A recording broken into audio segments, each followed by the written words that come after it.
Good afternoon, ladies and gentlemen. This is Dr. Bonsai, Dr. Bonsai's Meme Emporium, and today I've got something random for you. A game that I've always wanted, but I never was able to pick it up. I actually found it for steal online recently, and I did try to find it locally, but nobody stocks this for whatever reason, because it's a game that from like 2079.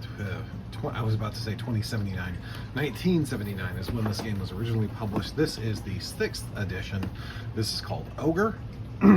It is, you take these giant robot tanks and you try to blow up the enemy's command center. So it looks really good. It looks really fast and simple to play. I'm really looking forward to finally ticking this box of this extremely classic game that this is just absolutely legendary, and I'm really excited to open this. So I took the plastic off because I didn't want to futz with that on the screen. So there's that. So you have the rules, and the rules are actually fairly brief. There's not a whole lot going on. So kind of explains everything, and it's got the way the combat results work is actually really interesting. You look at what the odds are.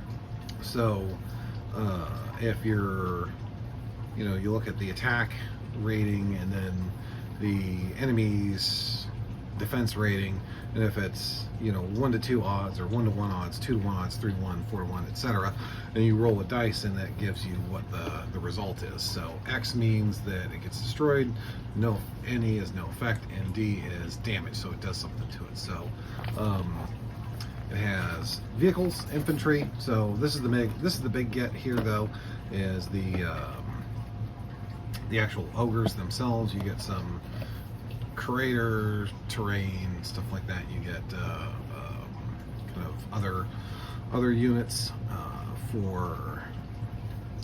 to play that. They're double-sided, so these actually go together to make like a coherent thing. And then same thing here. You get the infantry and tank units. So here you have the GEVs, which are basically your hovercraft. Then you have your missile tanks. Then you have your howitzers, and then you have your infantry. And the infantry kind of works like you have X number of people in a hex, and then they can move together and merge and split off and do all this stuff. So they're two-sided, so that if you hit somebody, you disable it, you can flip it to disabled. And then you get different more ratings for the infantry tokens, so that's looking good. You get the board. Ooh, geez, this is a heavy. Ooh. Well, is it supposed to be in 2 sections like that? I don't know. Let's find out. So you get. Okay, so you get. It's kind of limited by my space right here, so you get. Okay. So you kind of get this part, which is not laying flat at all, which means this thing must have been sitting on a shelf for a really long time. But you take a couple of textbooks or other heavy games that you might own, and you can straighten that out quite well. So, and then you have the other half of the map, which is again more of these crater features, and then these ridges give tanks benefits for hull down and stuff like that. So basically you set these two kind of end to end across the hexes, and then that's how you play the game. So boards are very, very heavy, very high quality material. So there's that, and then you get 2 big kind of pearlescent dice with the different faction icons.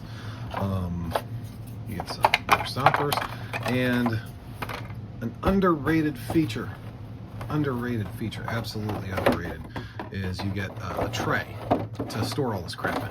And this is going to be relevant when I get to the next part that I'm going to be reviewing here. So effectively, This is a classic game. It's asymmetrical, so one person takes the big ogre vehicles, and the other person takes charge of like basically a combined arms battalion to fight this thing off, so that the ogre can't get at their at the command center.